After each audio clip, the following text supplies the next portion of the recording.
Secretary Hegseth, General Caine.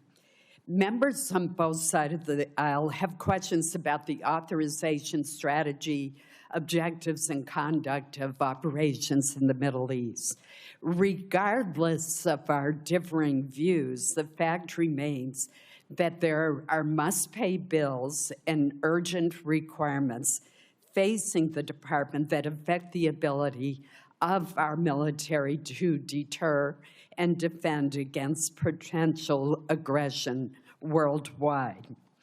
Portions of the supplemental request go toward paying these bills and are necessary to restore readiness, repair, or replace battle damage to aircraft, ships, or bases, and address urgent munitions challenges. I understand and am told that some military services face near-term solvency challenges.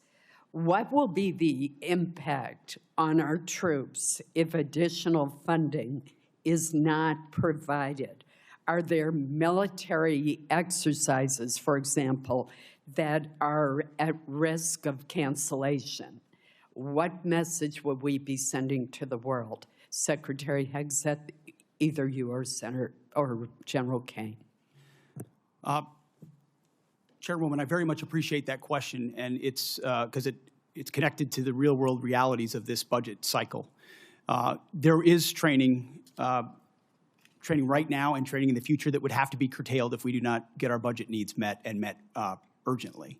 And yes, some of that has to do with the current budget cycle and how things come together. But we are a department that for 4 years met funding shortfalls under the previous administration. It was not a priority to fund the Department of Defense under Joe Biden. It also took the munitions and a lot of there were 5 supplementals out of this committee that took munitions one for one and sent them to Ukraine and had tried to replace them with the same bureaucratic process that was too slow and didn't replace them in real time. And then there were threats that were ignored around the world. So you're looking at a lot of negligence and a lot of deferred maintenance that this department is having to catch up on. And so that's why I call this a generational investment. It truly is. This is $1.5 trillion budget with this supplemental being part of it is how we catch up and get ahead. And ensure in the process we're putting soldiers and sailors and airmen first, Marines first, Guardians, that their pay increases, that the end strength increases that have gone up because recruiting is at historic levels are fully funded. So rather than trying to play catch up and make sure we're not losing training, we should be ahead of that curve. And that's where we think $1.5 trillion can get us. Thank you. Senator Caine, I keep calling you Senator General Caine, I'm going to ask you to respond for the record because in my remaining time, I do want to ask Secretary Rollins a question. Secretary Rollins, as we heard from the previous panel, our country has many outstanding recovery needs from disasters and other weather-related events over the past 2 years. As this chart shows, and this is a chart from your department, many have unmet weather-related agricultural losses. In Maine, many of our producers are struggling amid a combination of market volatility and disaster conditions last year, which included excessive rainfall in the spring, followed by a severe drought. They need relief.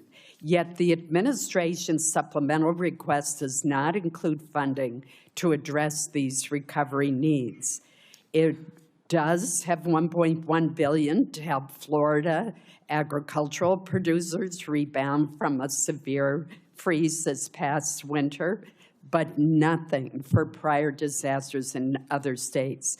Can you explain USDA's thinking behind focusing your request just on the 2026 freeze rather than on the 2025 disaster declarations that you made? Yes, Senator, thank you for that question. Obviously, the discussions that went on over at OMB and with our teams continue, but what I will say is we are obviously 100 percent in support of any sort of disaster relief program for our farmers, whether it's hurricane, tornado, drought, freeze, et cetera. So look forward to working with you on that and specifically understanding the larger context here that there's a lot of farmers, a lot of producers who are really hurting, not just in Florida and not just from the freeze. So it's important that we work together to solve for that. Thank you.